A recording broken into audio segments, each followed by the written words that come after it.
Good evening, and welcome all. Good evening. My name is Glenn Roby. I will be your moderator, and I'm also the current president of the DeKalb Area Rental Association. On behalf of the DARA, DeKalb Area Rental Association, and DABA, DeKalb Area Builders Association, we present Meet the Candidates for the DeKalb School Board. With that, I will let you also know that the entire event tonight is being recorded. We're going to post it to the DARA and DABA Facebook pages, and it'll take us about a day or two to get that up and online. So for those people that are, you all get to see it live, but when it goes up, please share it with everyone so that they can see and hear from our candidates. The rules for the rules of conduct for this particular presentation. That's okay. That's good. Thank you. The candidates shall be respectful of each other, and the audience shall treat each candidate with decorum and respect. The candidates will have an introductory 3 minutes to present information on the candidate's background and position. The candidates will be asked to participate in a Q&A period, and that will last approximately 90 minutes. The questions will be directed to all candidates. No response may exceed 2 minutes in length. At 90 seconds, a yellow paddle will rise. In the back, Chuck Shepard will have the paddle. And at 120 seconds, a red paddle will rise, and that'll be your cue to stop talking. The questions will be the first question will be asked by the moderator, submitted by DARA and DABA members. Additional questions will be read from the note cards handed in from the audience. So I will wait for those toward the end. A candidate may decline to answer a question without explanation or may use the time to follow up on a previous question or comment. After Q&A sessions have finished, each candidate will be allowed to present a summation of positions or to clarify a particular response. No summation may exceed 2 minutes in length. Please note, the DeKalb Area Rental Association, DARA, and DeKalb Area Builders Association are pleased to present this forum as an educational and informational benefit to its members. We thank the candidates for this meeting with us tonight and presenting their positions on our concerns, vital to our community.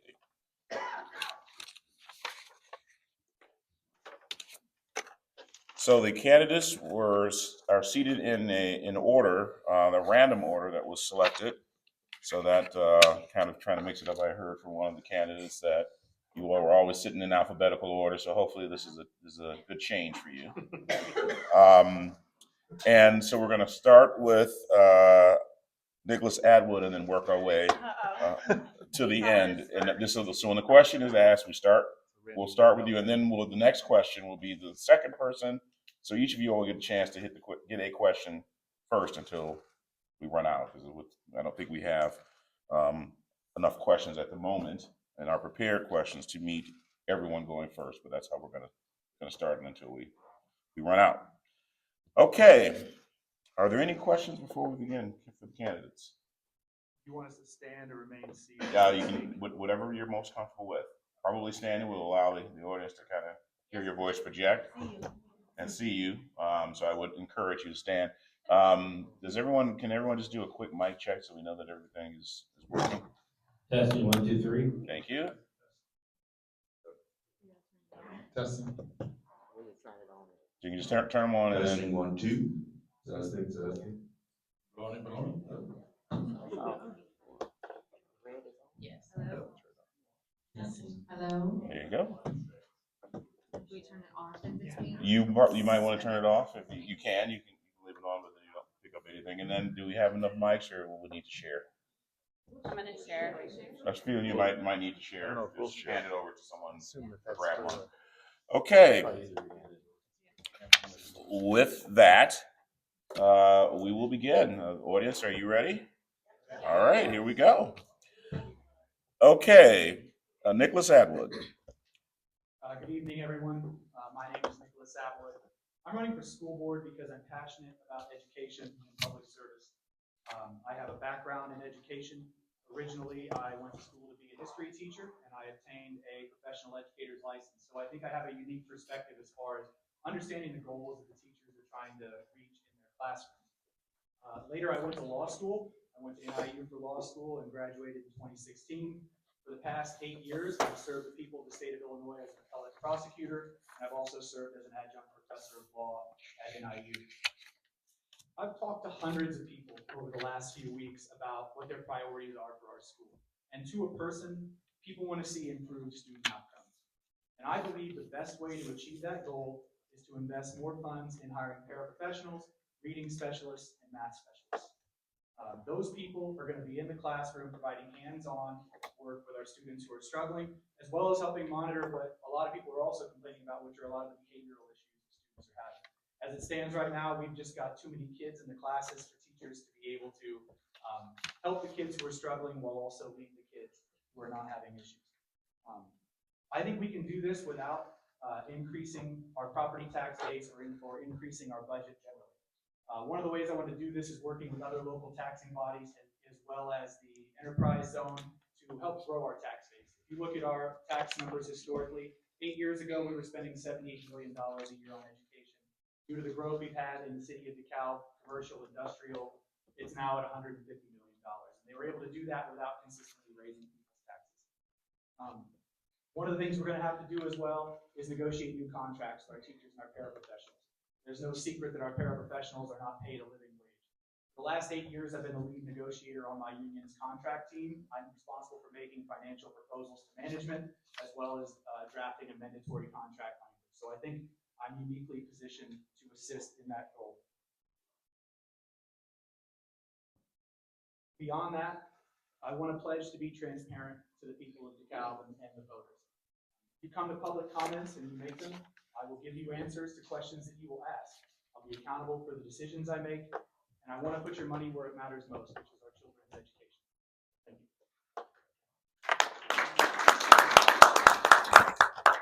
you. Thank you. Aaron Grick. Thank you. Thank you for having us here, by the way, for hosting it, for Miranda, for Dara and Dava. God, everybody in there, me, right? I grew up here. I was born and raised here in DeKalb. Myself and my husband and our 4 children have all attended DeKalb schools. I still currently have 3 in the public schools here. I hold a bachelor's and a master's in music and vocal performance. I am a music teacher. I do preschool and daycare music, as well as private voice and piano lessons out of my home. I am an active member of my church in the many ways I have served on dozens of committees and missions, chairing the vision team, serving on church council, serving as an adult leader for 18 years for our church's amazing Vacation Bible School, and co-leading Dave Ramsey's Financial Peace University are a few of my favorites. I'm running to represent families who care about their children's education.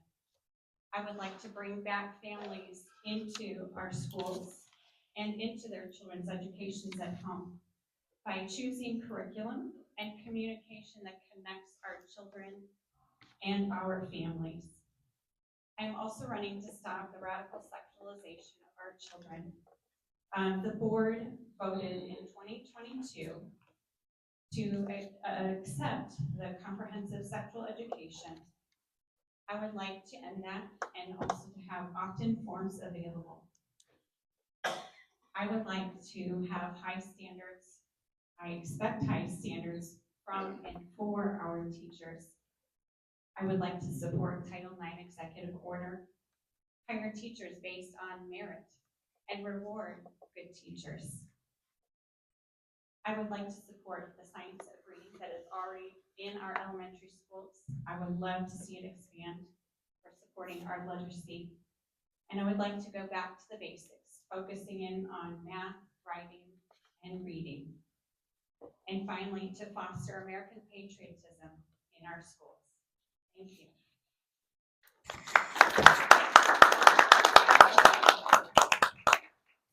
Derek Shaw.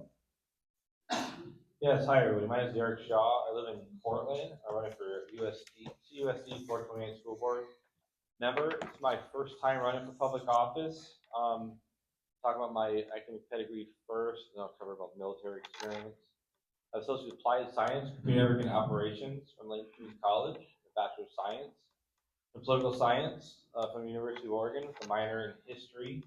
I have a Master's of Public Administration from Kansas State University, which I think is the biggest qualifier for me for this position because I have a lot of training in public budgeting, particularly in Excel. I also teach Introduction to Environmental Geography, EAE 101 at Northern Illinois University. That's what I'm doing right now, actually, but it's virtual. I also teach in person EAE 202 World Regional Geography, and I hope to teach EAE 205 Introduction to Human Geography in the future. If hopefully enough people sign up for it next time. I have the whole class ready for it. Let's see. I've been living in Cortland. One of the focuses I've had just as a resident of DeKalb County is the speeding on our street, South Hahn Drive. I've been in discussion with the mayor of Portland and our local police in the town of Portland. The people speeding and not obeying the posted school speed limit sign, and we're trying to make it safer, regardless of whether I win a spot on this board or not. What else can I talk about? I want to foster a welcoming environment to everybody, including people of different beliefs. I oppose any type of book ban. I think that is contrary to academic freedom. And also want to push for more healthier meal options. See the outside. And see what else I have.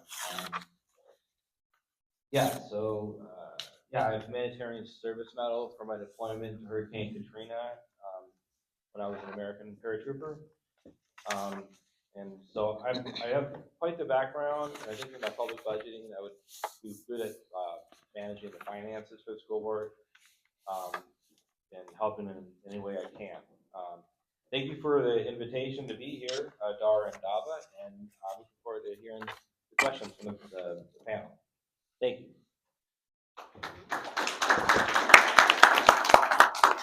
Jose Jacquez. Good evening. Thank you to Dara and Daba for giving us the opportunity to speak and meet all of you and also get our message out. I'm running for school board because education is important to me. I'll get to that in a little bit, but the main thing is I've been surrounded by education almost my entire professional career and all of my life. My mother's a teacher. My mother was a teacher before she came over from Mexico. She had to restart everything all over again. They didn't recognize her teacher license, so she had to go to Governor State University to get her teacher's license in America as a bilingual teacher.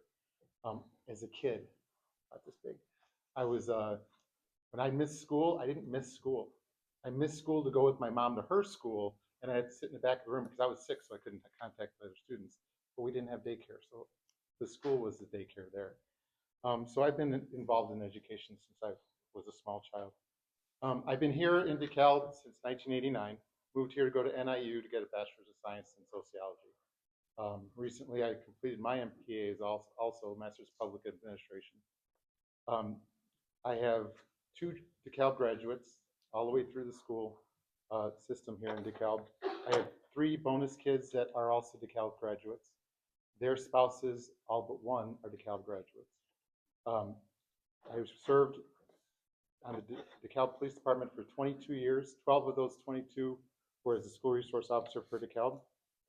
I taught at KEC, one of the resource schools for this district, 4 years for criminal justice. Currently a full-time sub for a neighboring district. I do everything, teaching, assistant, security, everything there that they ask me to do. And yes, our assistants don't get paid enough. I mentioned I served in the military for 34 years, or if I didn't, I am now, retiring as a colonel.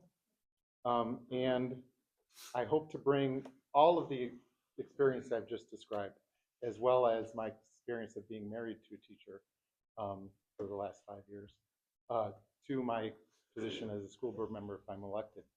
I take this position very seriously because being a part of this district and being part of raising the kids, not raising kids, literally their education, and creating better citizens is the most important job we have, all of us, parents, citizens, board members, everything. So that's why I'm running.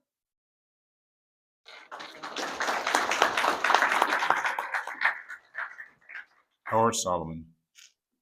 My name is Howard Solomon. Can you hear me? Okay, thank you.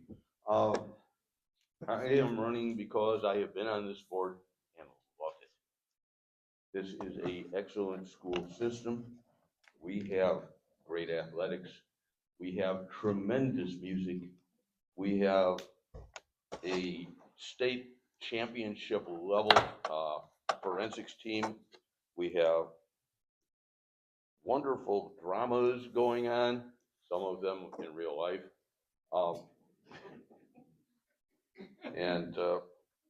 The one thing we don't have is a acceptable Illinois State Board of Education report card.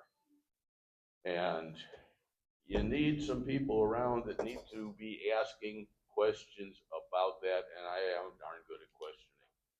I went through Bradley University and I flunked out. I want you to know I'm a failure. I'm a college failure. I flunked out, but they let me come back, and I changed my program from electronics to philosophy. So I had a bachelor's degree in philosophy, and what in the heck was I going to do with that? Went back to get a master's degree in philosophy, and that's what led me to Northern Illinois University and to Cal, and I like it here. And I want to do my best for the community that my wife and I live in.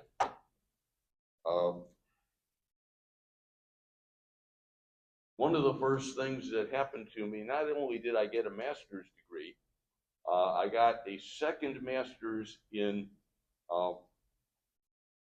education. And I took a couple of tests and it determined that I was indeed a math teacher. I was hired in the Barrington district to teach math to 8th graders.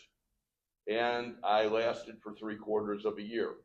And I thank every professional educator in here for that, because I know how hard it is to work with children and to work with particularly those who are changing their lives, and to be there as a friend and to be there as a disciplinarian is kind of a big mess to me. But my gosh, you all do it so well. And so in respect of you, I sit down and stop talking.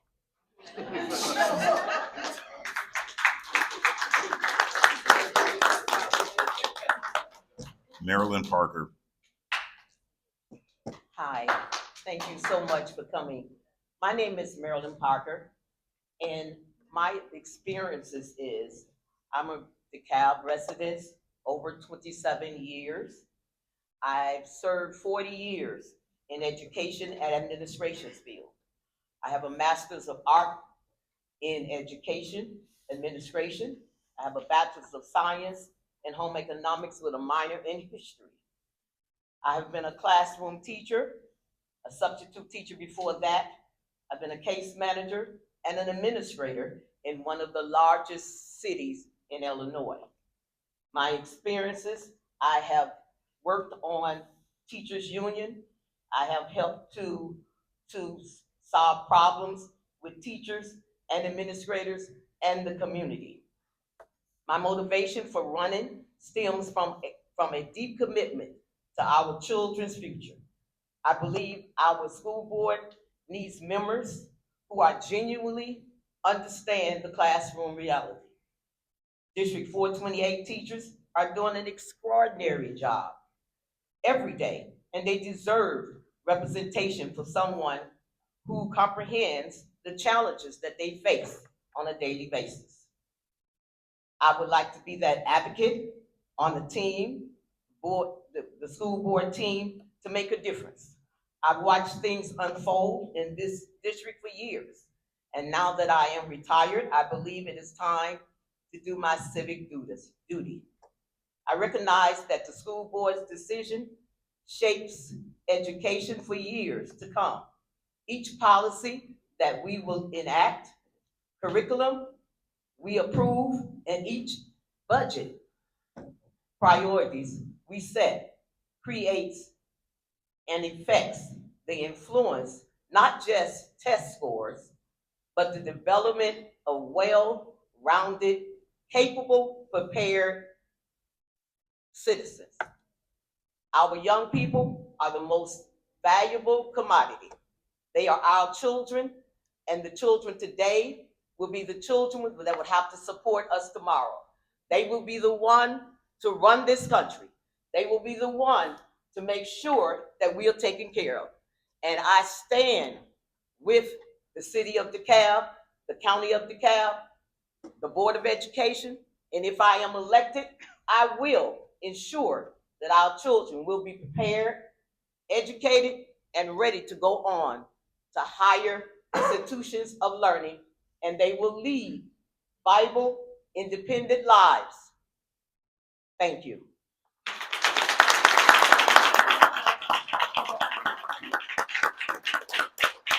Brandon Elliott. Good evening, my name. Good evening, my name is Brandon Ilion. I moved to DeKalb in 2005 to attend NIU. I grew up as a private school kid, so I grew up in a routine. I was never really the type to understand what the public school education could do for me. So my first foray into public school education was when I got here in 2005. I graduated with a Bachelor of Arts degree in sociology with an emphasis in criminology. And from there, I immediately went to work. And like most college students, you get to DeKalb, you just never want to leave. So as a candidate, I'm running my campaign on these platforms: fiscal responsibility, students and staff safety, and community engagement. When it comes to fiscal responsibility, I want to ensure that the finances of the school board and the district and the residents of DeKalb, Portland, and Malta are handled in such a way that we're utilizing our equitable resources and being transparent about how and where we use our budget. Let's make sure we are looking at the right grants, make sure we have the right money coming in from the right taxing bodies and foundations so we can, at the overall base of it, keep our students first. Student and staff safety, ensuring that every student that walks through the district doors from the time they leave their home till they get to our schools feels safe. Not only the students, but the staff and administration as well. You know, this includes we're working on action plans on reducing things such as cyberbullying and fostering the community of inclusion, community engagement. I've been to a few school board meetings and I see a lot of empty chairs. I see parents my age and sometimes younger that wait for a headline in the local newspaper or wait for something on social media to come, and then they want to cause an uproar about it. But if we can foster a community of engagement, we can have our parents of these students here at the beginning of these conversations. So when decisions are made, they have a seat at the table. As a parent in the district as well, I have a daughter who is 16 and a sophomore. She gets on my nerves. But as a parent in the district, my hope is to generate a conversation and start a conversation of expanding our ELDC program to a full day. I often see a lot of parents where they can't take a certain job, or they have to use their lunch break or leave early from their job to pick their child up and take them to an at-home babysitter who, no disrespect to anybody that has a at-home daycare, sometimes they're just sitting in front of the TV watching YouTube or watching the phone and not getting that instruction that's going to set them up for kindergarten and beyond. So I want to start that conversation. Time. Oh, I got to stop. I'm sorry. That's okay.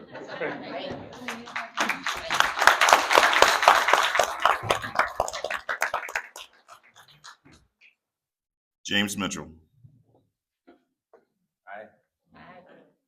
You know what, I look up here and I look at, I see how many other folks are up here. It takes a lot of guts to get your name on the ballot and run and do something. I don't intend to run and do something at all.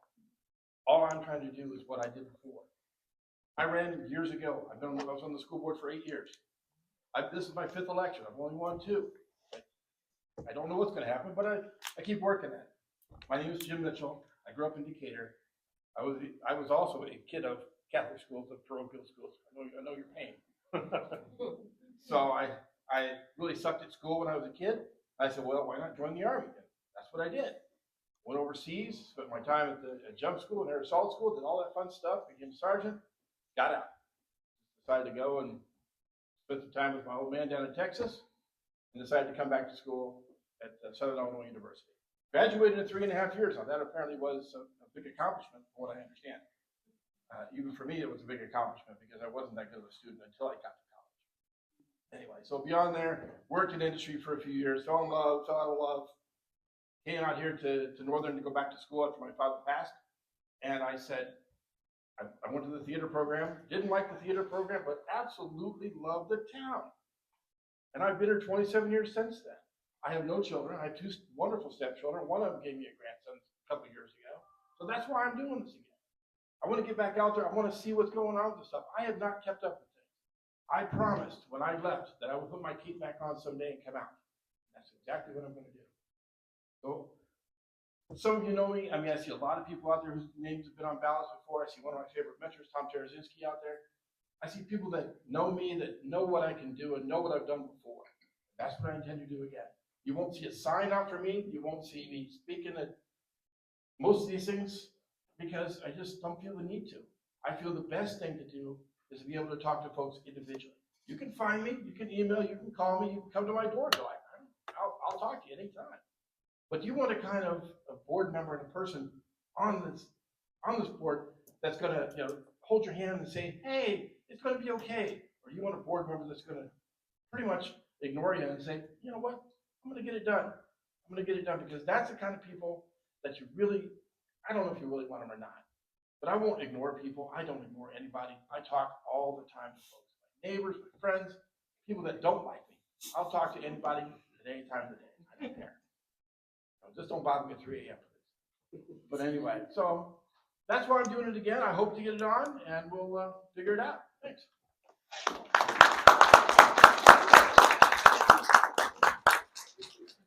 Tanji Smith.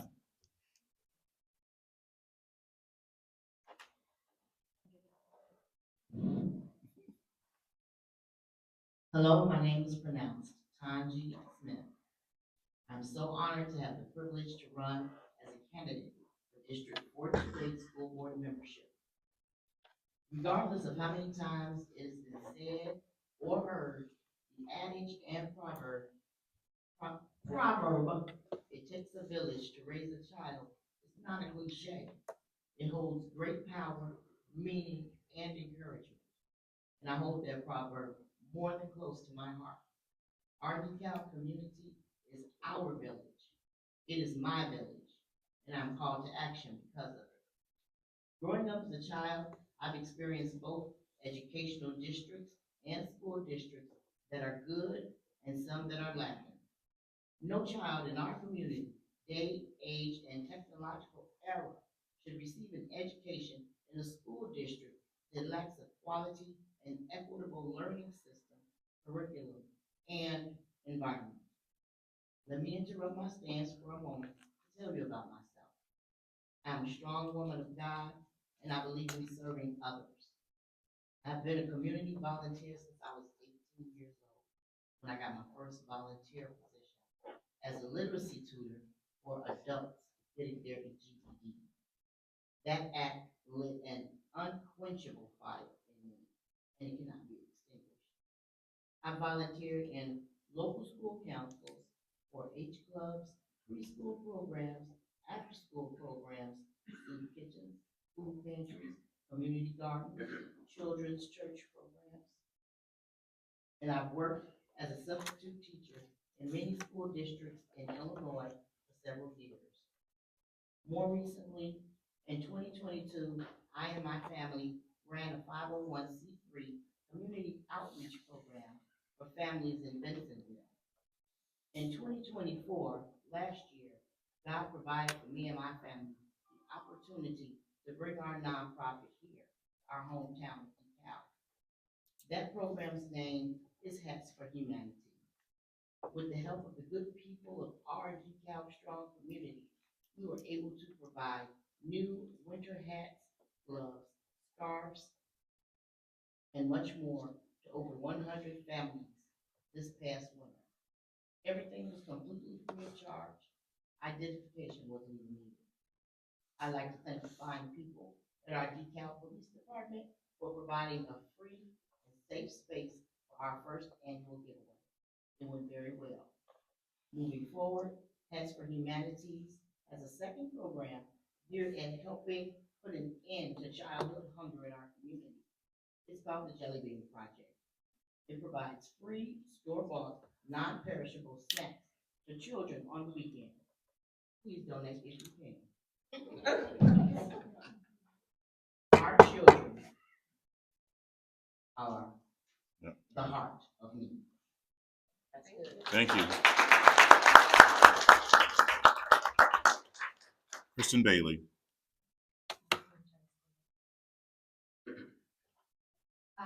Okay, so I'm Kristen Bailey, and I'm pretty sure that the reason I'm here, Brian. Yeah, it is, isn't it? I'm pretty sure you're the reason I'm here right now, because when I moved to DeKalb 12.5 years ago, I rented an apartment from you, and I met my husband, who was my neighbor, in that apartment. And I haven't seen you in like a decade. Anyway, so it's just kind of blowing my mind right now.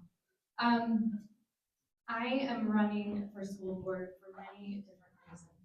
One of them is because I know what it's like to be a child in a diverse school system like ours. I grew up in Kankakee, Illinois, and graduated from Kankakee Public Schools, District 111, in 1998. So I was there in throughout the 80s and the 90s. I know what my experience was like, and I also know what it's like to come to view that experience differently over time. I know what it's like to go back to my 20-year high school reunion a different person and realize how differently I would interact with my peers now, and how differently I would run things now, if I were there in charge in some way. I know what it's like to be a mother of a child and to be concerned about sending her into a school with challenges like the ones that I experienced, but that I didn't experience until middle school. My child is an elementary student. I know what it's like to listen to people from communities that I'm simultaneously part of and not part of. And I know the care with which we must have those kinds of conversations. I know what it's like to be a teacher and developing the students' trust across barriers, systemic barriers. And I know the experience of working with kids who are grossly underprepared for college level work. I taught first-year college writing in a variety of colleges and universities, community colleges, etc., throughout Illinois and Wisconsin. I know what it's like to be a teacher who is expected to develop students' skills to an unrealistic degree, and the profound demands of managing a high teaching load with students who have widely divergent demands in their personal lives outside of school. I also know what it's like to be a parent who is barely keeping her child emotionally regulated, let alone ever trying to do homework with her. I know what it's like to be a researcher who knows that education happens through play, and that students learn to read by developing a love of reading. They learn to learn by developing a love of learning. And I understand the systemic barriers from my research to developing that love. I am running because I want to help build bridges in many different ways, and I see many ways to do that. Thank you.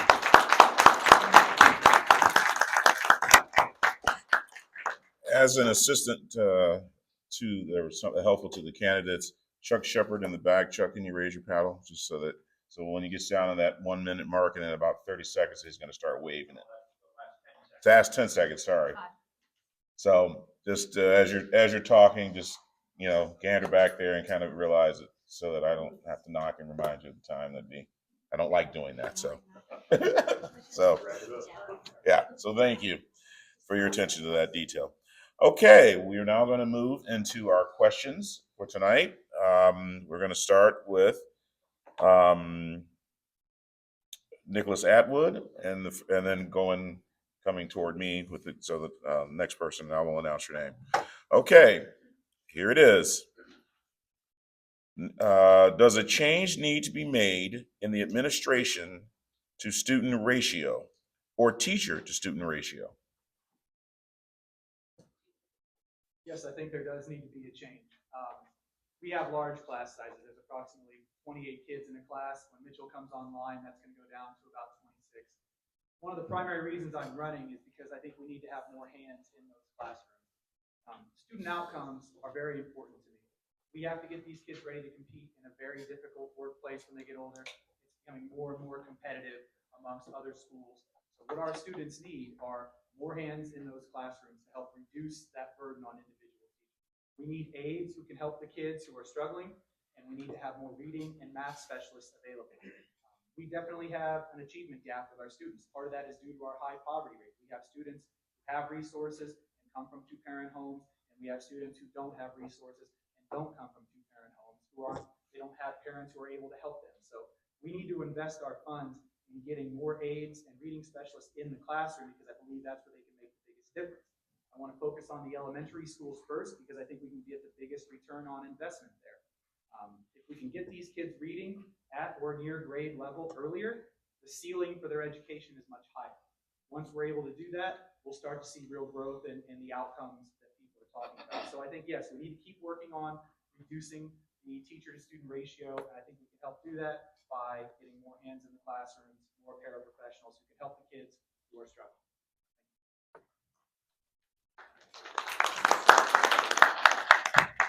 Aaron Craig. So I would agree that having more hands and more ears and more eyes and being there. And I would agree with you that more teachers, I think, are more important than administrators, because they are the ones in the classrooms assisting these kids. I know there are administrative duties that need to be done too, but our kids really need that money towards them. In addition to those that are paid, I would like for our schools to be more open to allowing volunteers to come in. I know my dad used to go into the growing place and weed as part of his Kiwanis group. Is there something that would not allow us to allow our community members, passing the background check, of course, as they come in, but to invite them? If our families can't do it, then why can't we let our community help? We've heard that having the community is an important thing already here. So those are the ideas that I have. Thank you.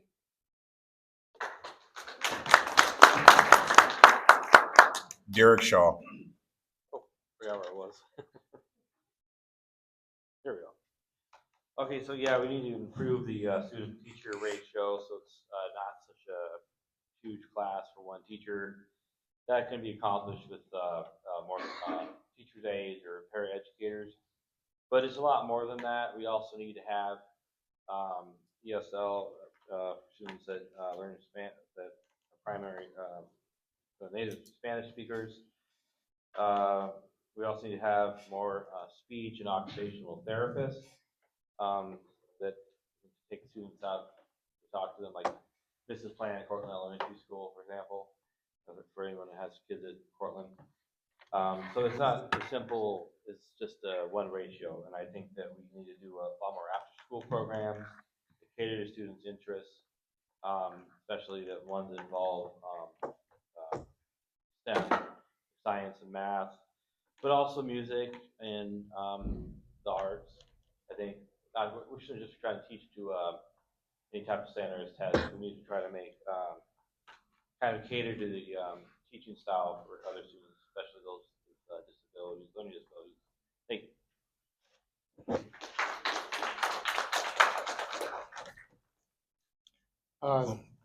sound like a broken record, I think, from the last forum, we're all kind of in agreement that the student-teacher ratio needs to improve. We need more teachers in the classroom, less admin in the administration building, less admin working with paper rather than students.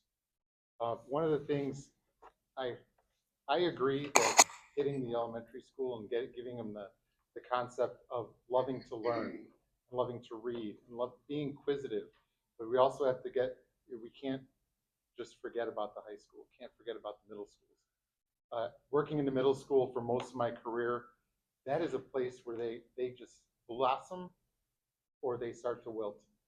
And concentrating on that area and keeping it going through high school is something that's important to me. One of the other things that's very important to me in the middle school and high schools is the non-college track. More than half of our high school graduates do not go to college, yet almost all of our education is geared towards getting them into college. I think we're missing something. Being a teacher at KUC, I see a lot of students that blossom once you start hitting them with welding and construction and CNA for nursing. They love it. It's not just getting out of the classroom. It's finding something that they love and they love to learn about it. And that's something that I don't think our district has really taken advantage of. So there's many different ways to get a better student-teacher ratio. I don't think we have to spend a lot of money to do it. I think we just have to allocate the efforts and the manpower where it needs to be done. Howard Solomon. Can you hear me? Thank you. I am definitely in favor, like all of my colleagues so far that I know of a smaller administration and greater number of teachers. That is where we have the people who are doing most of the work. But I would like to talk about one administrator in particular for a matter of a minute or two. This particular administrator was principal of an elementary school who made it a point to see to it that if her students read a certain number of books, that she would personally kiss a pig. And I want to promise you that if I'm a board member here, I'm going to learn how to do the same thing. It was that crazy an idea, but we need that kind of creativity. We're getting it. We're getting it. And I'm done talking.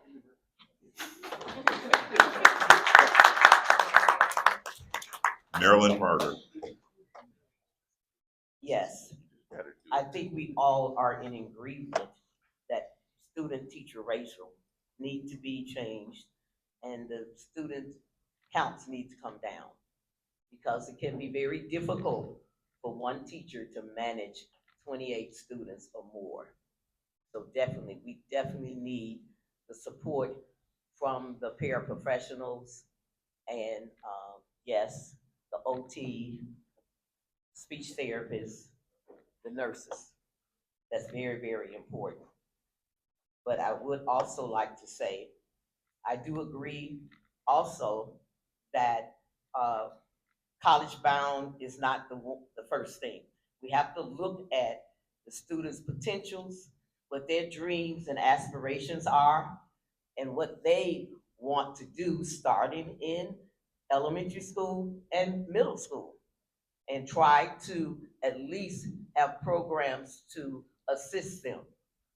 But that also means that we have to reach out to our stakeholders, the hospitals, the different companies that will assist the schools to train the students when they leave high schools for some of these careers and jobs. Thank you so much. Brandon Illian. Question, Not a problem. And if anyone that needs that to happen, happy to do that. So it's okay. Does a change need to be made in the administrator to student ratio or teacher to student ratio? So as far as the administration ratio, I'm not 100% sure what that number is now for the administration, but the teacher to student ratio, Absolutely, yes. And just looking at it right now with Mitchell Elementary coming online, we are down to a 25-to-1 ratio. But I do think we can do better. I do think we can do more. It does start with getting more teachers in the classroom, more paraprofessionals in the classroom, but also paying these teacher aides and paraprofessionals acceptable wages to make it enticing to want them to come and work in our district. If you look at City of DeKalb, City of Portland, there are numerous amounts of homes coming up. That means if we put ourselves in a forward-thinking mindset, there are going to be more children coming into our district. And us as a district need to work to get ahead now so that when these students are in place, we have the curriculum in place and we have the good foundation to set these kids up for success in the future.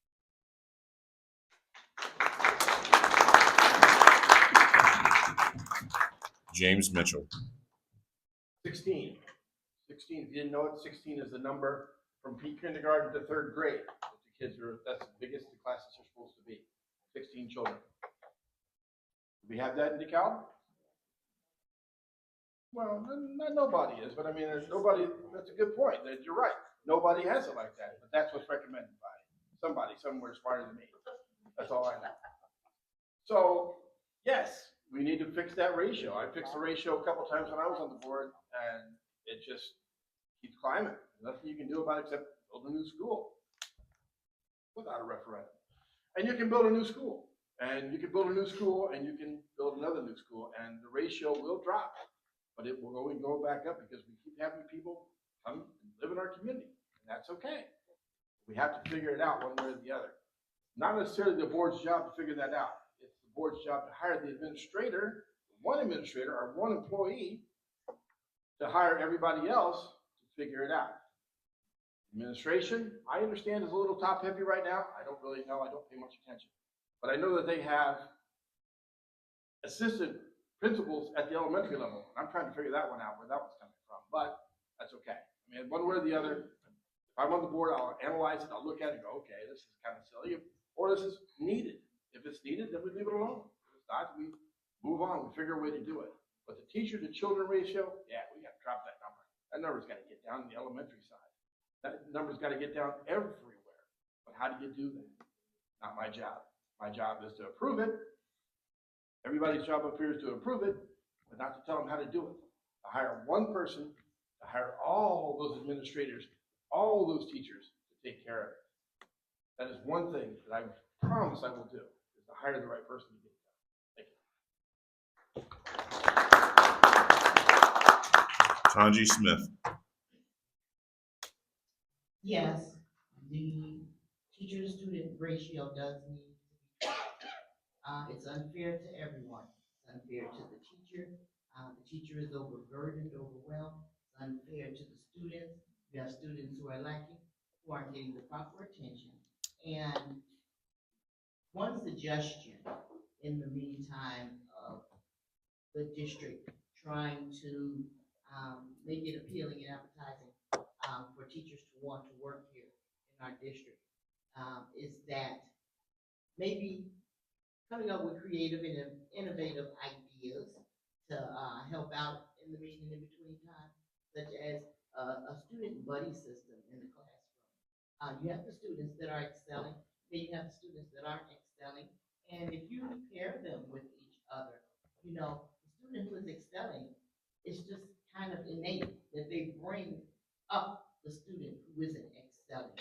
And that also makes it a little easier of a burden on the teacher as well as the teacher's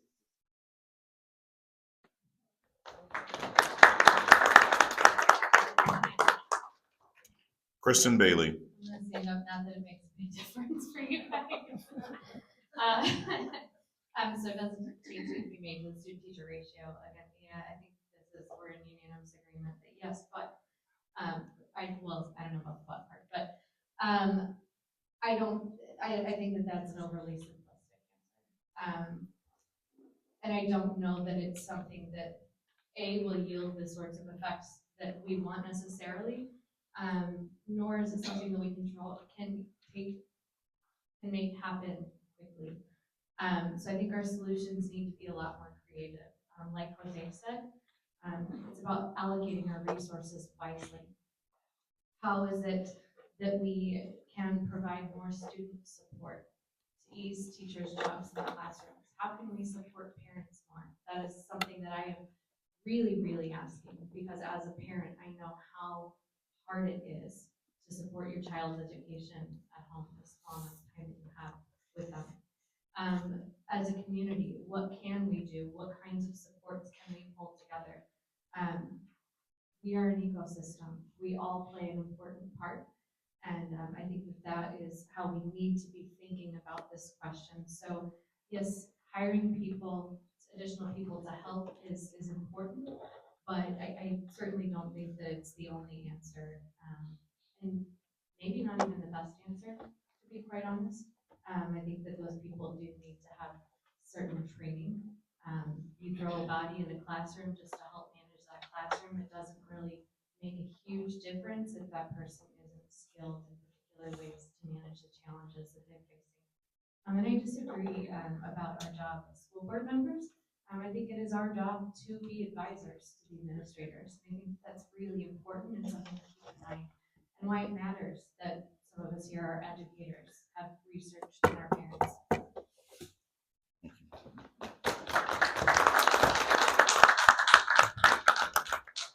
Okay, the next question is more general. So I will ask that, and this question is also for everyone in the room. Are you ready? Raise your hand in this room if you have an immediate family member working in the school district. And that would include categories: mothers, fathers, sisters, brothers, children, daughters, sons, in-laws, etc. So your immediate family. Please raise your hand if you have someone in your immediate family working in the school district. Currently. And yeah, and yourself as well, yes.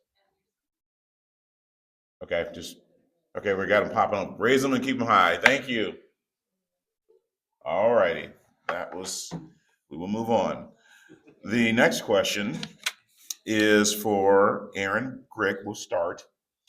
The school district budget has increased 45% over the last 5 years, while enrollment has increased less than 5%. Do you think the school district financial budget needs to be increased, decreased, or is at the right size? Okay, so I'm gonna ask for clarification. You said it increased 45% and there was another number you threw. Yes, and the while enrollment has increased less than 5%. Yeah, so with that, I also think that you will find our low income, I'm so sorry. No worries. Our low income ratio has also increased with that. So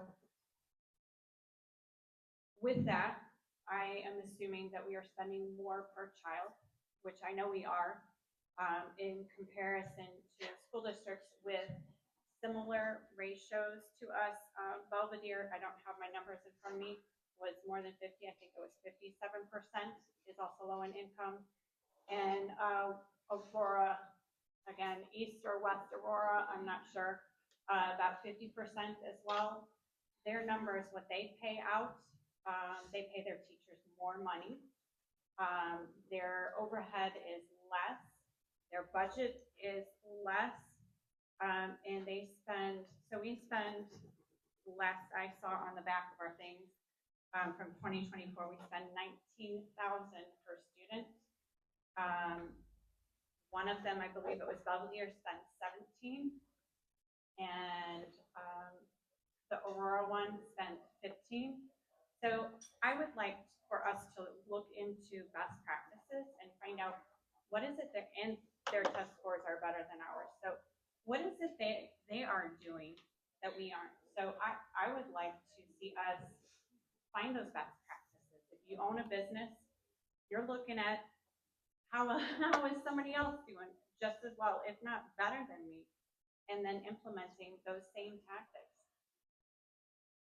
So as far as budget, I would like to compare and look at others. If that makes sense. Thank you. Derek Shaw. Well, I mentioned already, I have the public budgeting training in my background. And so I would think using that training to make like an audit of the school board, the school district budget would be the best way to assess how we're doing with our expenditures. But more than that, I think simplifying the lines of expenditures, so basically like 10th grade level, so everybody can tell with transparency how every penny is being spent, every nickel, every dime. That's it. I think that's why my master's in public administration would be useful here. Thank you. Thank you. Jose Jacquez.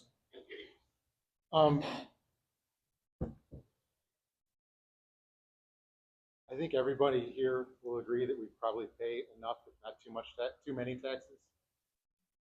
They got, all right, a little better, got it, gotta get the right angle. I think everyone here will agree that we're paying, enough, if not too many, or too much in taxes. The school budget is a pretty decent size. I think the question is how we spend the money, where we spend the money, rather than how much money we're spending. I think a few elections in the past, we were even talking about possibly lowering the tax base on the residents with the great job that the city's done of bringing in businesses that they take up a lot of land with not that many people working there. So they pay a lot more taxes than they do draw on our infrastructure. So I'd be looking at that. And the other part about all of this is I think all of us would be happy with, or not happy, excuse me, satisfied with what taxes we pay if we felt those taxes were actually being used properly and usefully, and we're seeing a result that we would expect for that money. And I don't think we're seeing it right now. That's something we all need to look at, not just the board, not just the superintendent, but as a community, take a look at it and say, is this what we want out of our school district? Howard Solomon. May I have the question repeated, please? Not a problem. The school district budget has increased 45% over the last 5 years, while enrollment has increased less than 5%. Do you think the school district's financial budget needs to be increased, decreased, or is the right size? I believe that it is the right size. And the reason for that is that I'm not neglecting the evolution of what's happened over the past 5 or 6 years in which our students stayed home for way the heck too much time. And that's really what we should be working on, is let's do something about truancy. Let's get the students actually into the classroom, and then we can worry about how well it's going. End of story. Sweet. Marilyn Parker. Can you repeat the question, please? No problem. The school district budget has increased 45% over the last 5 years, while enrollment has increased less than 5%. Do you think the school district financial budget needs to be increased, decreased, or is it the right size? Okay, legally, I cannot say whether it can be increased, decreased, or whether it's the right size, because I don't know the exact numbers. I'm not going to tell you that I know the exact numbers that they receive. But looking at the question, enrollment has only increased 5%, but the budget has increased 45% over 5 years. Is that correct? That is correct. And we all know that whether you are a private company or you a federal institution, increase comes every year. And salaries go up. Salary goes up all across the board, from the janitors to the teachers to the lunchroom people. Every year they have to get a raise. And their raise is always according to what the union has negotiated. So if the union negotiate a raise for these different entities, then those have to be paid. And sometimes the raise increases each year, depending on what is negotiated. So honestly, I cannot say whether it should be stopped or whether it should be stayed or increased. But once I hopefully get on the board and have numbers and facts, then of course I will work with the team to make sure that every dollar is spent to ensure our students' education. Thank you. Thank you. Brandon Elliott. So I agree 100% with everything Ms. Parker just said. I don't think we should categorize or put in jeopardy our student education just based on the budget.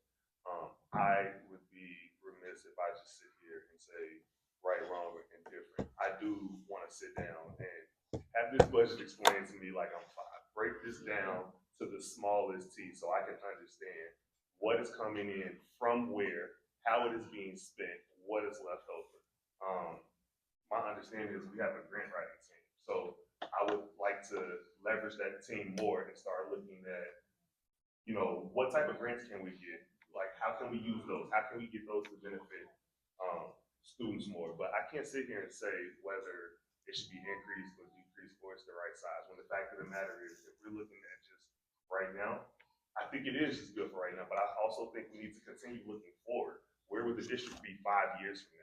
Let's put ourselves in a position now to get ahead. So when that time gets here, we'll be at a space where we can just be copacetic in what the district is doing.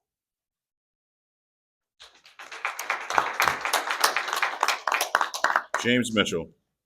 Does anybody know what the actual budget number is? I heard 150 million. Somebody start right. That can't be right. How much? 151 million. 100. Oh my goodness. It was 60 million when I left in 2011. Holy Jesus. I mean, that's a lot. And should it be increased? Should it be decreased? Should it stay the same? It's got to stay the same unless we must need the money. Increased, it's going to probably increase as well. Probably is. But with all the big industry, the Facebook and Meta, whoever they are these days, and the Ferrari guys and the Amazon people, all the people on the south side of the cow, we should be feeling less and less and less of our money going in the taxpayer's pocket. We should be feeling it in our own pocket because they're going to take a lot of stuff off of us, right? That's what they're supposed to do. Through abatement, through a rebate, stuff like that, all the things that we do for them. 20 years from now, 15 years from now, they all should be online and paying big old taxes, right? I mean, it's kind of the way it works. Right, Cohen? I like that. But I'm just picking on you, you know, but because I can't. I should. Somebody needs to. Cohen's an old friend. I'm just kidding. But yeah, it's got to remain the way it is, and it's going to go up. We need to figure that part of it out. It was 151 million. I don't know. I'm interested now to know where things went. I've asked for budget numbers before and just referred to the website, and that's not right. I've asked the administration a couple of times now for different things, for different numbers, and nobody gives them to me. Nobody sends it to me. The current administration, the current board should have been sending out packets to all of us, telling us everything that's been going on for at least the last 6 months. So, in conclusion, yeah, it's got to stay where it's at. It's not going to go down. It's only going to go up. But we shouldn't be footing that bill. Thank you. Taji Smith. Hello, just like the last 3 people, and there's a Derek down here somewhere, I agree with them. The budget, we can't make any informed and rational decisions without examining and scrutinizing the budget to see where these extra or increased expenditures came from, you know, and why they were made. And then only after reviewing the budget with the team can a decision be made as to which way to go. So I would think the budget, I would not call it perfect. And Kristen Bailey. So I would want to follow up your question with more questions. And I don't need to have answers to them right now, but just to show how I think about this. The budget has increased about 45%. My understanding is that the tax rate, and feel free to correct me if I'm wrong, has remained relatively consistent over the last 5 years. We're gonna just, as a I point of, think, as a point of order, we're not gonna have Not that. gonna go there. All Got right. back and But forth that's the the sort of audience. thing I think we need to think about. I also think we need to be thinking about why it's increased and from what sources, the budget has increased. That's how I would evaluate it, by asking more of those top level questions about relationships, in terms of the spend and where it's coming from, relative to other areas. I think something to keep in mind, what Howard touched on, is that our challenges have multiplied exponentially. My 8-year-old was 3 when the pandemic started, and my husband and I were working from home full time, and we were lucky to be working from home full time. But our 3-year-old, we did not have the social support that so many other people don't. People have been dealing with a lot of traumas and a lot of exacerbated stress due to the pandemic, unemployment, financial stress, not having anybody to shepherd these kids at all these ages through the very many transitions they're going through from birth to age 18. And I think that is a massive issue that we're dealing with now, that we need to be able to invest the money wisely into certain areas, but to be able to offset the various traumas and stressors that people have gone through over the last 5 years. But so it's kind of 2 answers, I guess, to that question. So take that as you will. Nicholas Atwood. As I mentioned, we're spending about $151 million a year, but obviously that's a fluid number. I can't tell you that we need to increase that number or decrease that number. What I can tell you is the reason why we're able to spend that much is because of the huge growth in our property tax base. It's not because we've had to raise taxes. I think for about the last 5 years, the levy has actually been lowered because we had so much economic growth in this community. We were able to spend more on our schools without hurting the taxpayers. Some of you may have received slightly higher tax bills. That's only because your property was worth more money, because DeKalb is sort of thriving in a lot of ways right now. As far as where we spend that money, that's the most important number. Right now, we're spending at best around $60 million on pupil instruction. And that number is coming from how our school budget report form defines those expenses. I've looked through this form. It's a line item of where we're spending all of this money.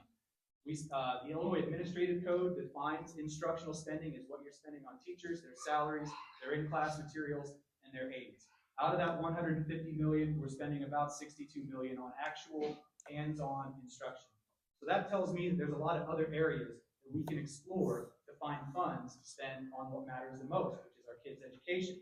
Additionally, the state also defines educational expenses as things that include things like support services. That includes school lunches, transportation, expenses for building maintenance. So these things are very broadly defined, as we spend about 46% of our budget maybe on instructional, maybe another 40% on support services, and then there's things like debt services and other random expenses that come within that budget. You know, I'm not someone who, acts very passionately, but I like to solve problems and I like to analyze problems. And so part of being on the board, I think, is have someone look at that budget. Let's see what we're paying. Let's see what we're getting as far as a cost-benefit analysis, and where can we spend this money better? That's my main priority. So thank you. Okay, the next question, we will start with Derek Shaw. If there was a meaningful way for the school board to help and retain and attract local retirees to little or no cost to the school district, is this a concept that you could support? Oh, absolutely. I don't see any reason why we can't try to recruit more support from the community, retirees, as long as they can pass a criminal background check, and it's helpful if they have some experience teaching, but there's a lot of other non-college routes that should be supported and fostered in our school district. So yeah, I think all ideas, any idea that saves us money and has a better teaching outcome, we should definitely look at it. So absolutely, it's a good idea. Okay, Jose, Jacquez, I'm gonna ask a question about the question. sure. Is it just teaching retirees or community retirees? Community retirees. Okay, just wanted to make sure. Because a lot of the teacher retirees I know probably would not want to go to the classroom, that's why they retired. But when it comes down to community retirees, that is an excellent resource. And has been said before, they got to pass through the security background, make sure that they're safe to be with our students and our students are safe to be with them in some cases. But they have an extraordinary amount of experience. One of the challenges will be to have the students understand that their experience is valuable. You get some of these high school students that they think they know better than someone who's been doing something for 20 years. But that's a challenge that I think a lot of our retirees are up to explain why the difference is and what they can do. And the retirees of businesses like the ones from Dara and Daba are the ones that I was talking about when I mentioned the vocational arts, as well as some of the other things, firefighting, police officers, nurses.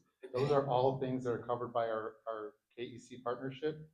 And if we access those retirees, all the way from elementary school, middle school, and high school, I think we'd be able to expose the kids to things that they are not normally exposed to in our school system. Okay, Howard Solomon. When it comes to retirees, I am one. And I can tell you, I like retirement. I don't want to get up and have to be at a certain place at a certain time. So the idea that you're going to get a lot of cooperation from retirees seems to me you're probably living in a fantasy world at some time, because that's not going to happen. A retired person is really somebody who, I know for me, I got enough money, but just not a whole bunch of it. So I don't want to fall into the habit of having a job. And I don't think that very many retirees do either. Okay, that's my story. Marilyn Parker.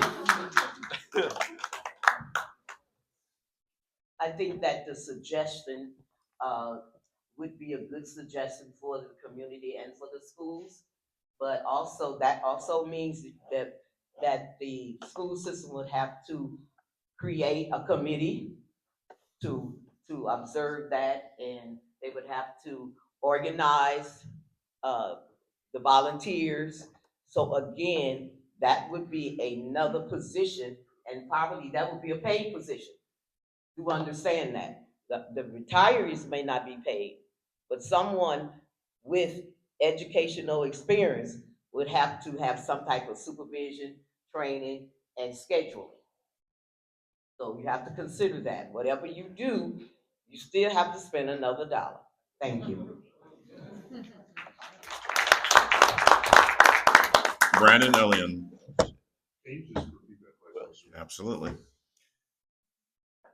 Is there, if there was a meaningful way for the school board to help and retain and attract local retirees to little or no cost to the school district, is this a concept that you could support? Absolutely. I agree with Jose and Ms. Parker. I would say that if the retirees are willing to, let's offer those volunteer opportunities that we spoke about earlier in our middle schools and our elementary schools, if they're willing to. And if there's not, we did just say we had a teacher shortage, we had a paraprofessional shortage. Those are roles that need to be filled. If these retirees, I'm gonna call y'all legends, but if they're willing and able-bodied to go ahead and come in our school district and work with these teachers and instructors, and then I say yes, absolutely. I say absolutely. Just look at it. As long as we can do it in a safe and responsible way. James Mitchell. The answer to the question is probably not. Here's why. Liability.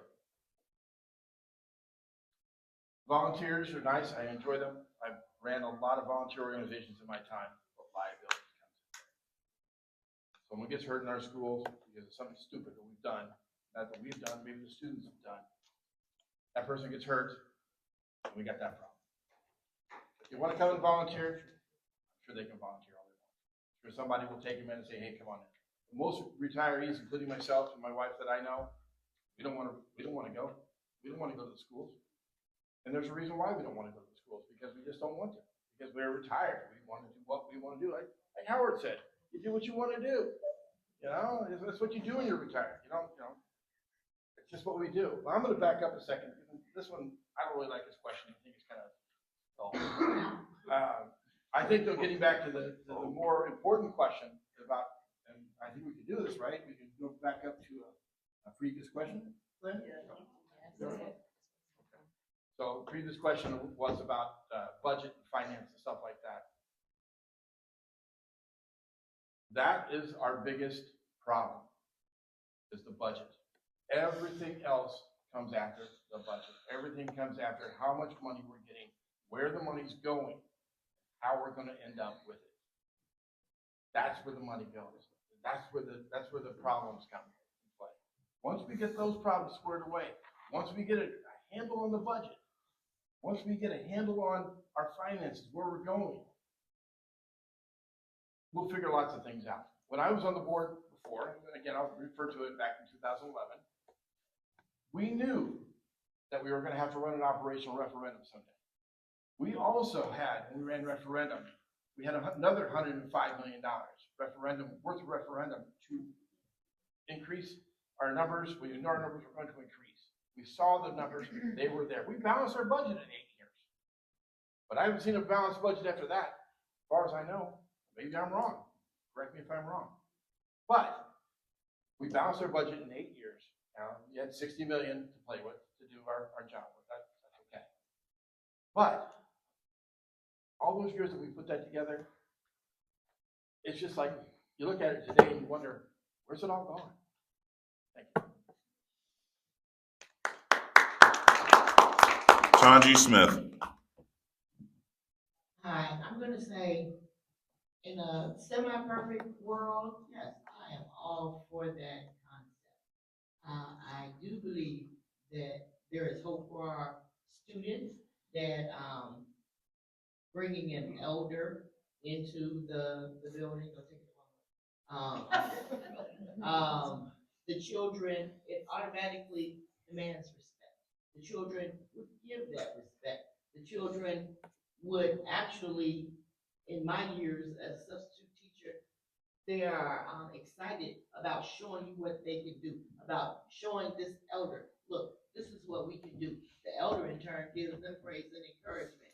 So if it were possible, and I would only suggest one elder per school building, because like you said, we don't want everybody falling and breaking up ankles. But yes, I would be all for it. Kristen Bailey. Just can you repeat it one more time, so I can make sure? Anytime you want, I'm happy to do it.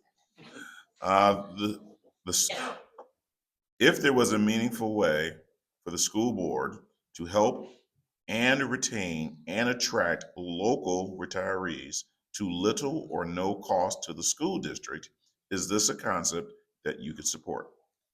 Okay, so what I was listening for was what you said in terms of where they would be helping. I think my first question was in the classroom, are we necessarily saying that, but you didn't say that. I think, yes, this is absolutely something I could get behind. I think that this is just one example of the sorts of things I want to see happen. Intergenerational support works are vital. Interracial support works are vital. The diversity of our community matters. And we need to be able to draw on that. I think we all have different resources, but every single one of us has something to give and something we want to give, and people need to be needed. I think that is something I'm learning firsthand through my church, which is mostly seniors. And I'm finding how much they are able to give to my kids, for example, that I don't have the bandwidth to give, but I can help support them in some ways, you know. We are all part of this community, giving to one another. So I think really the issue is providing opportunities to give what they can and taking an assessment, I guess, and seeing what resources do we have in terms of people who want to do things, in terms of enlisting people. I just think, I don't know about that, but I think that we need to be able to identify opportunities and needs and communicate those a lot more clearly. I am a head-room parent in my daughter's classroom, and there is often very little communication about what is needed. But there are a lot of people who want to help in the ways that they can, whether to give a little bit of money or to give a little bit of time or donate, you know, some books or something like that. So I think that we could be creative about this, and find ways to integrate seniors, retirees, I guess, as a source of support. Nicholas Atwood. I think it's a good question.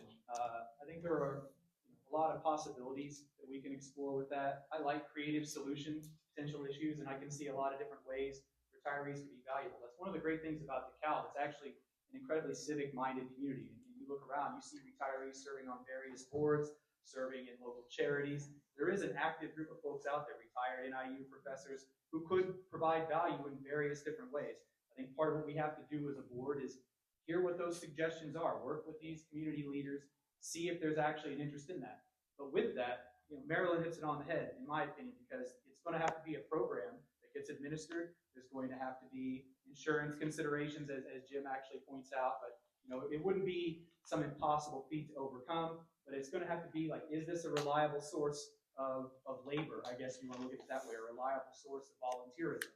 If we can have someone come forward and want to talk about something like that, we should absolutely explore the options. And so I would be in favor of doing that, and I would, you know, welcome hearing different creative presentations with regard to that. Thank you. Aaron Brick.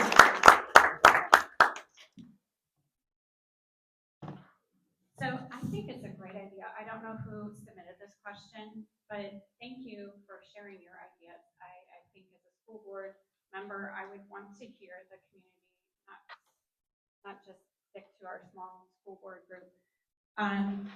So one of the things that somebody else had talked about earlier was vocational and trade school.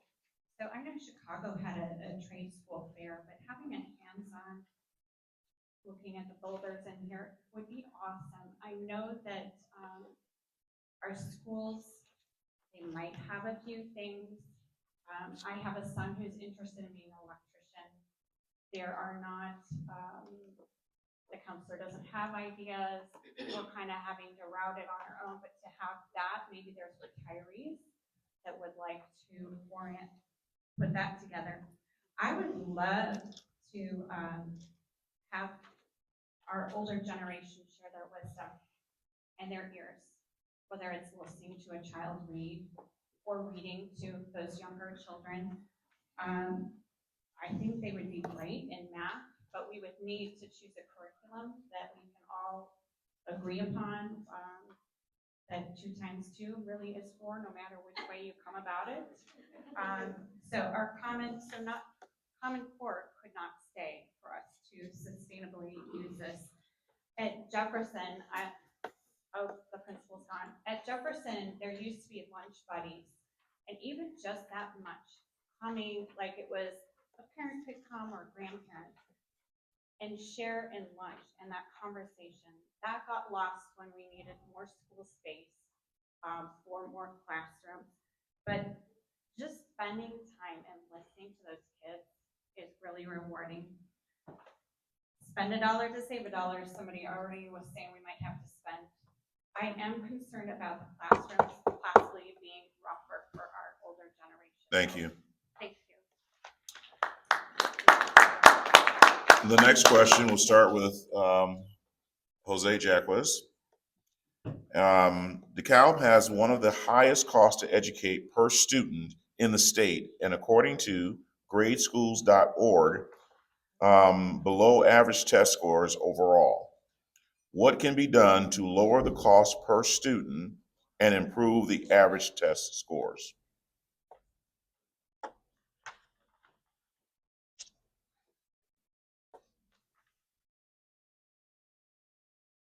Well, part of the cost of the student is what, for lack of a better term, the overhead.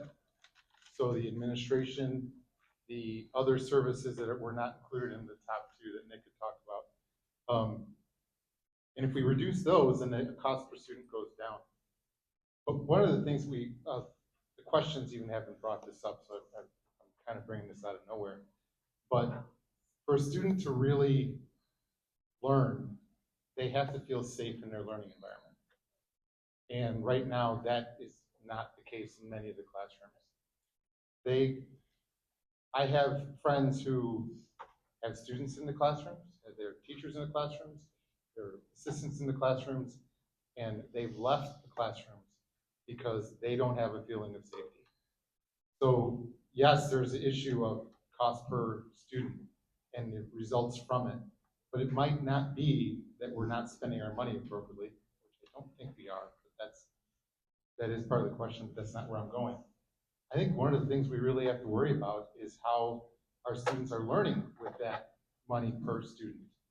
And is the environment that we're creating for them a safe one where they feel comfortable enough to learn and they're not worried about, what's going to happen in the hallway after class, what's going to happen in the bus turnaround after school, that they can concentrate on what they're supposed to be doing and learning, so then that money that we do put towards the student is more effective and we're getting better results.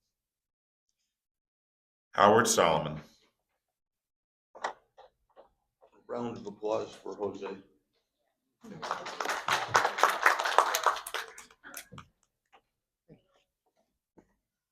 One of the things that I mentioned in talking earlier was truancy. Now, I don't know that we have a particularly bad truancy situation, but I expect that there are many parents who are homeschooling, who don't know quite all of the things that they need to know to be able to teach. I suspect that we have many students who are sitting at home watching television and hopefully finding something of interest to them that they can talk about. But I don't think that we have a tight enough control of where the students are. And we probably need that, but like I said, I don't know this stuff. I just kind of feel it. And that's what I'm hoping would do some good, is we can raise the scores if we bring the students to the schools and not just rely on their goodwill to get there. Thank you. Marilyn Parker. Yes, if I understand the question, can you repeat it, please? Yes. DeKalb has one of the highest costs to educate per student in the state. And according to gradeschools.org, below average test scores overall. What can be done to lower the cost per student and improve the average test scores? Okay. The key words I heard was DeKalb has one of the highest costs and also the lowest test scores. And you're asking, what can we do about it? Well, first of all, it starts with the teachers and the administrations that have hands on the students. And it starts with every individual child. You have to look at each grade level to see how they're excelling. And once you look at each grade level, you have to look at each school, their numbers. And once you do that, the district itself is like an umbrella over all of them. So you have to take one class at a time and that school to raise their scores, each school, and then it's put together. We can't just say, how can we raise all of the scores? And you have to start at the elementary school level. So by the time a child gets to third grade, it is known what skills that child has and whether or not that child is on track and whether or not that child is reaching their potential. That's important. You just cannot look at the whole district and say we're below. Because maybe 65% of the students that they service are on track. So once we get a closer look and possibly is on the board, this is something that we can work with the teachers, administration, the volunteers, the paraprofessionals, to work with each student that has a weakness. Thank you. Brandon Elliott. So I don't exactly know what the current test scores are, but I do know that we can continue to focus on reducing these class sizes. Stated before, we're down to 25 to 1. Let's continue the path and continue to put actions in place to get that down to 22, 21, so that our teachers can focus more on instruction inside the classroom and not the distractions that are preventing them from helping these students learn. My wife is actually going to kill me for saying this, but growing up as a private school kid, one of the things I talked about in the last forum was homework. I have a 16-year-old daughter. My daughter never comes home with homework. Never comes home with homework. I'm like, are you studying? We learned it in class. I said, okay, well, how are you going to retain that information outside of class? So when you get in class and you take these tests and these quizzes, you retain this knowledge and pass these same exact tests. She just looked at me and said, I don't know. So I'm not saying I want to bring back homework Monday through Friday, no. But let's engage our community, let's engage our parents, because our parents are our first teachers, and work with these teachers while we do have this teacher, this paraprofessional shortage, to go ahead and say, this is what your child is learning in class. This is what we would like to see you guys work together, so when that student comes back to class that next day, they are put in a better position to know more that day than they learned the previous day. James Mitchell. One more time with that question, please. Yep.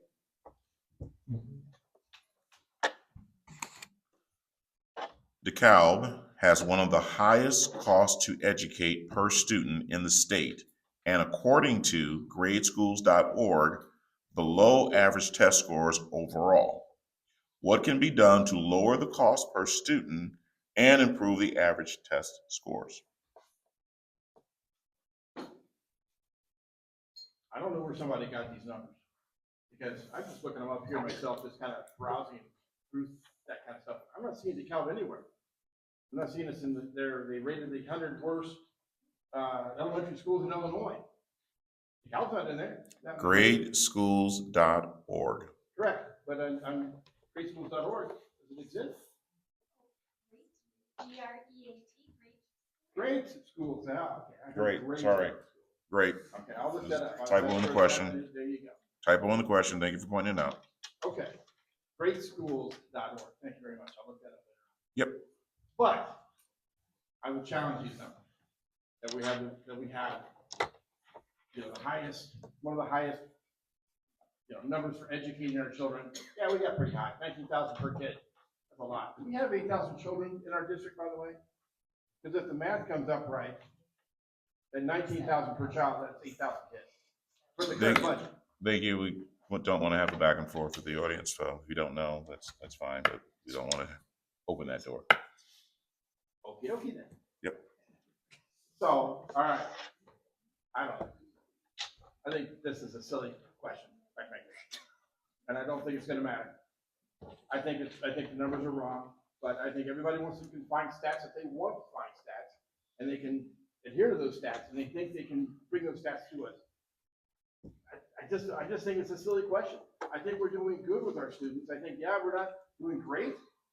But again, just because one website says one thing and another website says something else, doesn't necessarily make it true, folks. I mean, that's just kind of the way it works. Thanks. Tanji Smith. Granted that the information is correct, with what we have, I think the main focus should first be on finding out the reasons why the test scores of the students is low. I think that's a priority, because once you find out, and of course, there are gonna be various different reasons, but you still have to focus on them to, ensure that the students, each individual student, is getting the proper education, in the specific area that is needed. Once you can bring those test scores up with the students, and it's not an overnight thing, then you can focus on lowering the cost of educating the students. But you're spending so much money on educating the students, so you need to find out why all the money that's being spent is not working, why the students aren't being educated, why our test scores are low. Okay. Kristen Bailey. So I would address this question, again, by asking more questions. I'm wondering if that's telling the whole story, or what, whether that's an exaggeration in terms of the highest cost per student in the state. Because when I was looking into it, I don't think, are they? I'm curious how much higher they are. I would like to know why we feel like we need to lower that number. So what I want to focus my answer on is the test scores as an educator. I understand the importance of test scores for funding purposes. As an educator, I know, and a researcher, I know that test scores are not indicative of our students' capabilities. But, so all that being said, our reading and math levels in particular are insanely low, like way, way, way below grade level. And I think that one of the, so what was the question? I'm sorry. How do we raise test scores? Thank you. I think we need to address stress that our students are facing. What are the stressors that many of our students are facing? How are they similar to one another, and how are they different from one another? I know that people do better when they feel better, when they can, and part of that is feeling like their education matters to their lives. So like Jose said, I think we need to be looking at the ways, what are we preparing students for? How are we supporting them? How are you showing that these things matter? And this is a broad, we have a very diverse student body, so we need to be thinking broadly about that. Yeah, I think that that's all I want to say. Just, I think that they need to understand that their education matters, or they need to have a sense that their education matters to their lives, and they need to have a sense of their academic identity or student identity. Nicholas Atwood. So this is a very complicated and nuanced problem. Why aren't students scoring as well in reading and math in our district? And I think the number one reason why is that we have an achievement gap between low-income students and non-low-income students. Studies show that if you come from a household with two parents, college educated, who are supportive of you, you do better in school. 68% of the students in our district are low-income classified. Many of them have single parents who have to work more than one job. They don't get the same kind of at-home help and assistance that other kids are more fortunate to have. As a result, our teachers have to do more in the classroom, the times that they can actually control what's happening within these kids' lives. Howard talked about chronic absenteeism, it's 27%. We have a chronic truancy rate of 23%. Absenteeism means they miss 10% of the school year. Truancy, 5% of the day or more. Those are huge numbers. We also have a 13% student mobility rate, which means we have kids who are moving between schools throughout the school year. All of these things contribute to a poor test score. But there's much more to our school than that. We have amazing programs, we have amazing teachers, we have amazing facilities. We just have systemic problems that are frequently out of the school's control. And that's why I have been advocating for putting more paras in the classrooms so that we can emphasize and focus on getting kids reading closer to grade level, because we can give them a shot to be more successful and to perform better on those tests, which we know is how people grade our schools. People don't want to move to DeKalb because they perceive our schools as not being very good, when in fact, it's really all about what's going on at home and in that student's individual personal life. It's the real predictor of how they're going to achieve in schools. And so I think the question, how do we get more for less, is not really, there's no solution to that problem. The problem is systemic. The problem is dealing with the poverty level that we have, and the school frankly cannot control that beyond what's going on in the classroom. Thank you. Aaron Grick.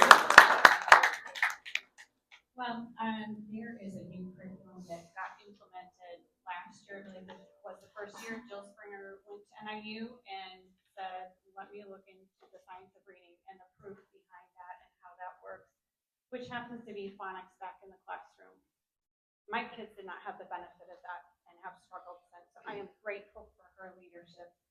That being said, one of my stance is to support her and support the science of reading. The other is communication and curriculum with our families. So picking curriculum that our families can understand. Again, the Common Core math. When we can't help at home in elementary school because they're learning the 5 different ways of multiplication, and your way is the wrong way this week, and guess what? It's marked wrong even with a right answer. That is unacceptable. We need to have the home support. How do we do that? We need to follow what will work for the families. So choosing curriculum. I think for the short term, we need more reading specialists in our elementary school to support that phonics that's going on. Short term meaning 3 years, and then we won't need them. I think it will be through by then. So choosing that. Focusing in on the basics, reading, writing, and math, and less on the other stuff, the assessments, the ideologies. I feel like our teachers are pushed so hard. You need to do 20 minutes of this 5 days a week. Well, maybe that's not what the teacher needs. Maybe they don't need the computer as a daily thing, but as a tool and a resource, and allow the teachers to help them figure out what works best for their reading and their math. Thank you. Derek Shaw. Well, there's a number of issues that could be addressed to improve test scores for students in our community. I think, however, just focusing and teaching through any type of standardized test is certainly not, as an educator myself, a holistic way to teach children. Obviously, we should care about our math scores in the school district here, but we also should teach students about history, humanities, arts, and also things in the real world that matter, not just for trying to push us students to go into more academic tracks like going to college after high school. I also think more, not just homework, but more book review assignments would be helpful, so that students have to read about a book and then provide like presentations about it. That's another thing we can do. And I've said repeatedly, after school programs would be a really good benefit to a lot of children to have unique interests in teaching styles. As far as costs, one way to save could be more half days or furlough days, which could lower costs, and even having, what else I have? Customize teaching styles, and encourage more community involvement in events like STEM Fest. And another example is like students have like civic engineering interests. They could get more opportunities to try Minecraft engineering courses online, stuff like that. They could do after school. They could foster their own interest. Robotics programs like they have in Aurora. Basically, science and technology of the future. Thank you. Thank you. Okay, the last question of the evening, and hopefully someone will consider it silly, will be The first person to answer that question will be Howard Solomon. I'm going to exercise rule number 6 and decline to answer a new question because I'd like to continue the discussion of test scores. In particular, what's needed with the test scores is and something we never figure out is a complete and total analysis of what these grades mean. Thank you. You can use your time to continue with this. I'd like to get the question out first, and if you want to address something related to, please let me get the question Okay, out. please do. Thank you. Do you support continuing to hold the taxpayer harmless that has allowed the amount of taxes paid remain stable, but allowing tax rates to trend lower due to all the commercial development south of DeKalb? Yeah, I know it's a yeah, yes. Hold that one down. So we're gonna have a surprise here at the end. Have a little fun. Do you support continuing to hold the taxpayer harmless? Okay. This is allow the amount of taxes paid to remain stable, but allowing tax rates to trend lower due to all the commercial development south of DeKalb. So essentially the first part of the question, do you intend or do you support continuing to hold the taxpayer harmless?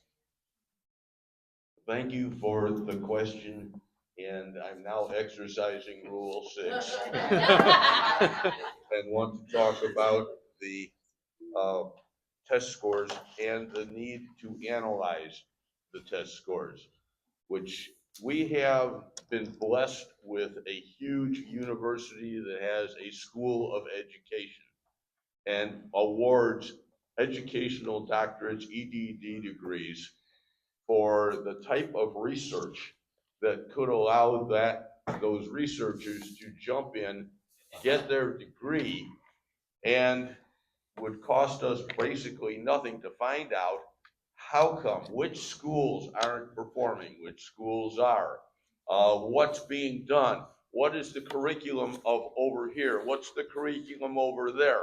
Put it together and get some serious research on it. And when we've got the research, then we can come along and say, we now know what we have to do, where our improvements have to be made. So that's where we should be going with the question of raising test scores. Let's get the answers of where we need to put the effort in. Thank you. Thank you. Marilyn Parker. Yes, can you repeat the Yes. question, please? Do you, the meat of the question is, do you support continuing to hold the taxpayer harmless? That is a next part. That has allowed the amount of taxes paid to remain stable, but also allowing tax rates to trend lower due to all the commercial development south of DeKalb. So the first part of the question is, of course, do you support holding the taxpayer harmless?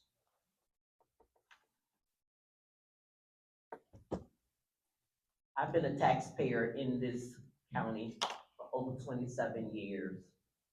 And I'm happy to pay my mortgage and my taxes. And I understand every year that it's going to go up regardless of what happens in our community. It goes up a little bit. And for me to say, do I support holding the taxpayer harmless? I'm interpreting that you're asking me, do I want the taxpayers to be lower or to stay the same? So the genesis of the question that was based on a discussion is the fact that the school district is a they can provide levies, they can increase taxes that directly impact the taxpayer. So we're saying that the first one of the covenants of the school board is to hold the taxpayer harmless. It's one of the things that is kind of a mandate in the rules of operation. So we're essentially saying, do you support that piece of your mandate if should you be elected to the school board? I do support to make sure that the taxpayers our stakeholders are not over indebted with costs unnecessarily. I support that the taxes should not be inflated so high and that the community cannot see where their monies are going. But I do say, I speak in reality. If the school board says we want to have the same amount last year, our taxes are going to still go up because that's the way of life, being homeowners. Thank you.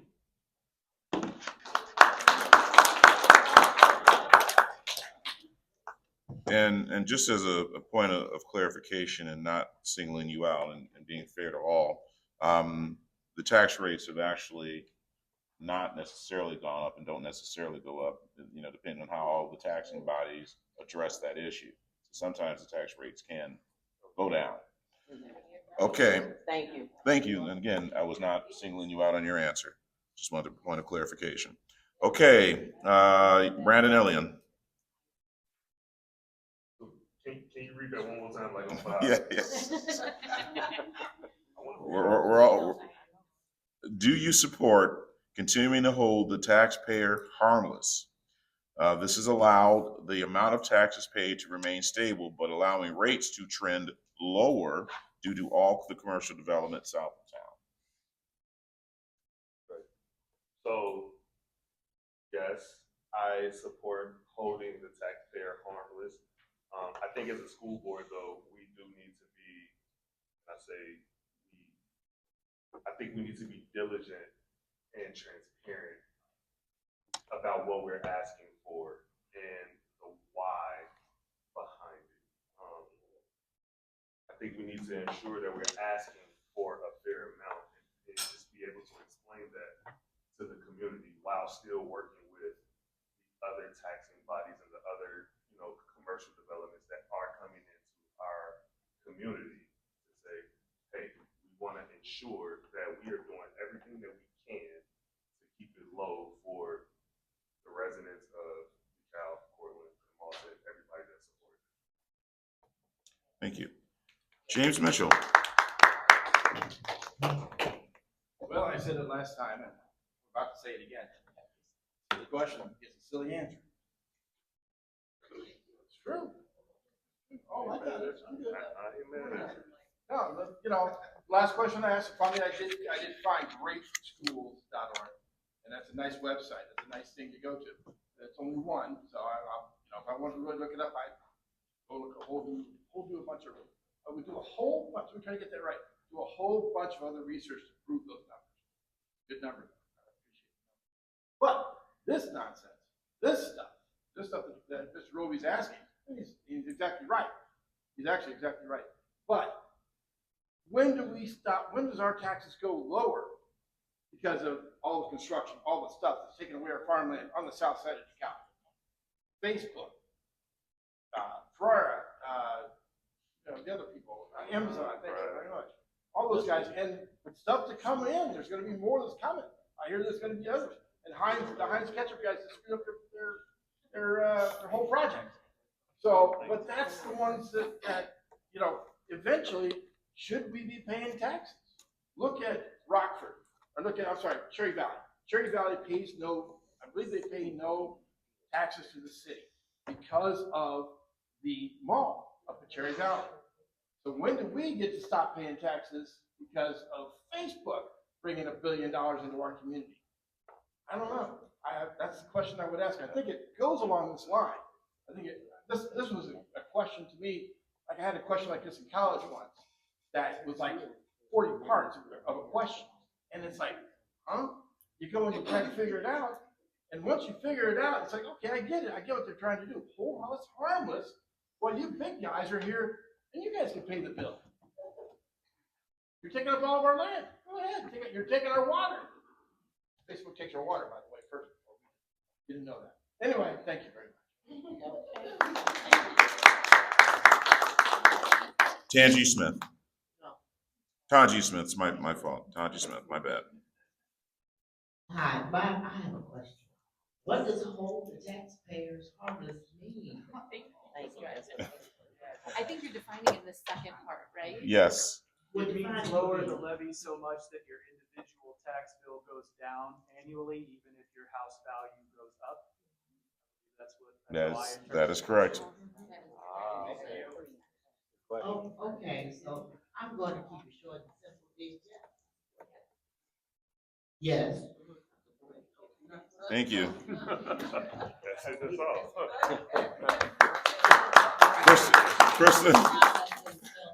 Kristen Bailey. I'm trying to process this. That's So it is basically, do I support like not raising levies even when development is going up, bringing in more tax dollars, yeah.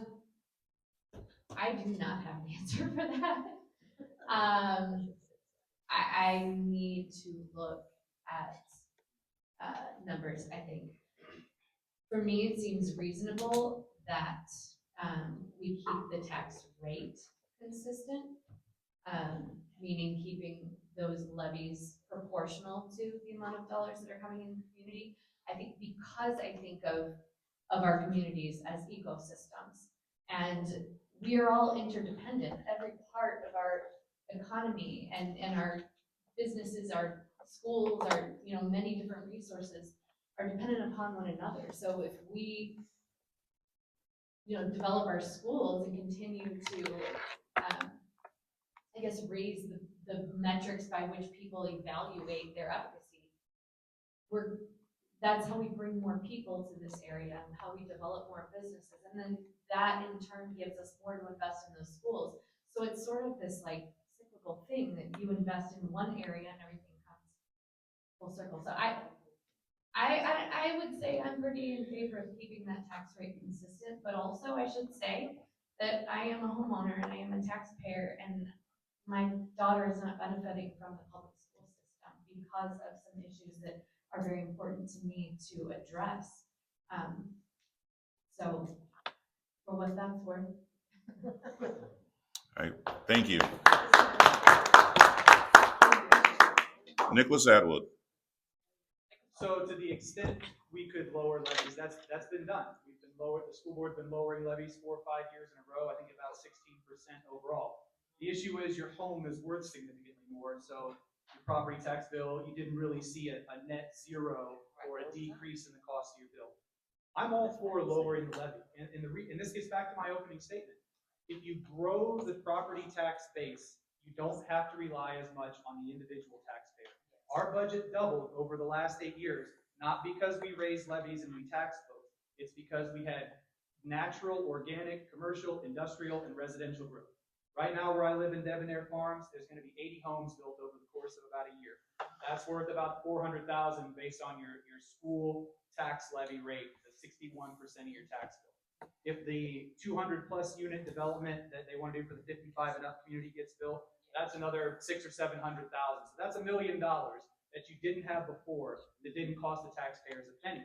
The reason the school board, as the biggest levier on your taxes, 61% of your bill, needs to work with other taxing bodies to sometimes hold rates, sometimes lower rates, in an effort to make DeKalb a place that is more investable for businesses or residential development. And so you need to have different boards coordinating on this if you want to be able to provide real reduction in people's taxes. We were able to grow massively in how much we spent on our schools because we attracted new growth. So that's really what my whole premise has been. We can give that tax relief to individuals because the average salary here is around $40,000. People feel the pinch on their tax bill. So if we can help coordinate, work with the city, the county, the park district, the enterprise zone, bring the growth in, we can spend more on our schools and tax people less. That's the goal. Thank you. Thank you. Aaron Grigg. We are one of the highest tax paying cities in our state. For that, the state gave us $5.5 million grants for 4 years. The idea was that they would lower our taxes. I don't know how much of that I felt, but I would like to follow and model what our mayor has done, but what the city has done. They have lowered, I actually saw a difference in their tax rate, and it our money wisely. Again, I would look at best practices, look at the other districts, how are they managing? And follow what I've already spoken about with choosing curriculum that includes our family supports at home, which will allow us to not need what we just hired or soon to be hiring for next year, math specialists within our classrooms. I think we can help out in the elementary world. 45% increase in our budget just seems astronomical. One thing I know, when I was part of the PTA, I advocated for children's and family. One of the things was food. If kids are hungry, they do not learn. So I did push for that with our low poverty rate being what it was, and it came to fruition. Second is assistant principals. And I must say that, again, our principal that I know, maybe there are others here, having that assistant allowed one of them to always be available to the kids. Whatever the problem was, if the other one was at a meeting, the assistant would be able to deal and address the child, whatever was going on. Thank you. Derek Shaw.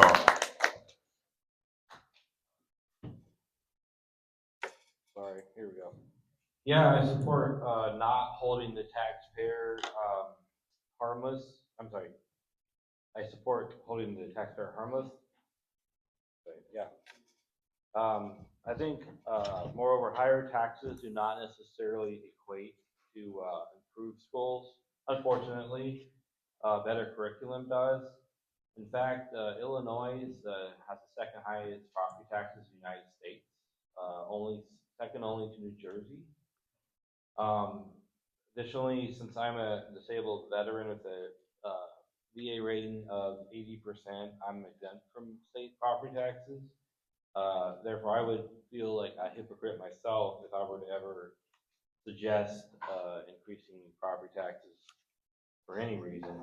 I wouldn't feel like that's fair for me to do. In fact, my home state of Oregon doesn't even have sales tax, so maybe we should consider if we can get rid of that somehow. Anyway, that's a regressive tax, not regressive at all. Anyway, thank you. Thank you. Jose Jacquez. I'd like to answer, as Candidate Smith answered, just saying yes, that makes sense. But there were a few points that were made, and one that wasn't mentioned yet. The lowering the property taxes would be the goal. When I originally was looking to buy a house, there were two things that I considered in buying a house in DeKalb. One was the property taxes. A lot of the fellow officers were living in Sycamore at the time. That gives you ability to get away from the job as a police officer. You don't always want to live in the town that you're policing. But Sycamore had higher property taxes. So, DeKalb looked a lot better for me. And the other half was that way I can go home on break. That's immaterial to how much it costs. Property taxes at that point in time in DeKalb were less than Sycamore. They are either the same or the property taxes in DeKalb are now more than Sycamore. So we want to consider that. People are moving to Sycamore to live and work in DeKalb because it's cheaper.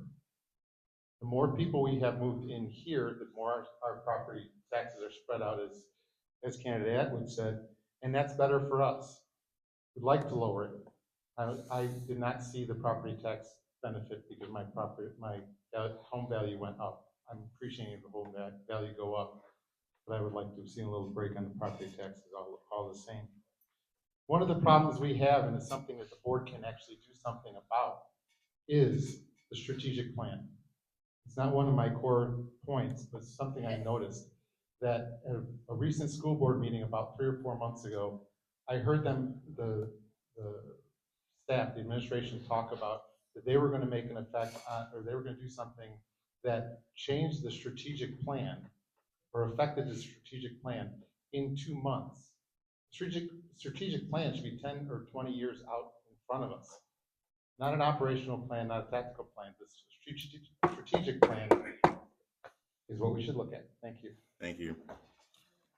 All righty. Well, want to thank everyone, especially the candidates, for your thoughts, opinions, spirited, as some of them were. We appreciate that. One of the amazing things that I've had the opportunity to do in this evening was to listen, and inform our community. You all inform our community about why you should or should not be selected. So that's awesome. The debate is a good thing. Having differences of opinion is a really good thing. So I want to thank the candidates for all that you brought to this conversation this evening. I learned a lot. I'd like to also thank Verandas for providing a great space and for the setup and all the efforts that they put to help produce this event. The DABA Board of Directors, the DARA Board of Directors, and family, friends that are here tonight and guests. Your commitment to seeing a better DeKalb School District is truly an amazing and wonderful thing, and shows why we live in this community and why we support a better community. So I want to thank you again for all of your time, energy, and effort. Have a wonderful evening. Thank you. Oh, summation. Forgot that piece. Thank you. I was so ready. No. I'm just reading the room and we've been there. But summation. Sorry, I was hitting the eject button, but we do have. I was just kind of reading the room and. I think we're done. Thank you so much. Yes. If someone may want to do it, are we good? The candidates have the option. Candidates, if you'd like to, no, I want to make sure everyone is good. Reach out to us and talk to us. Yeah. And this will be on Facebook. Remember that this will all be on Facebook in a couple of days.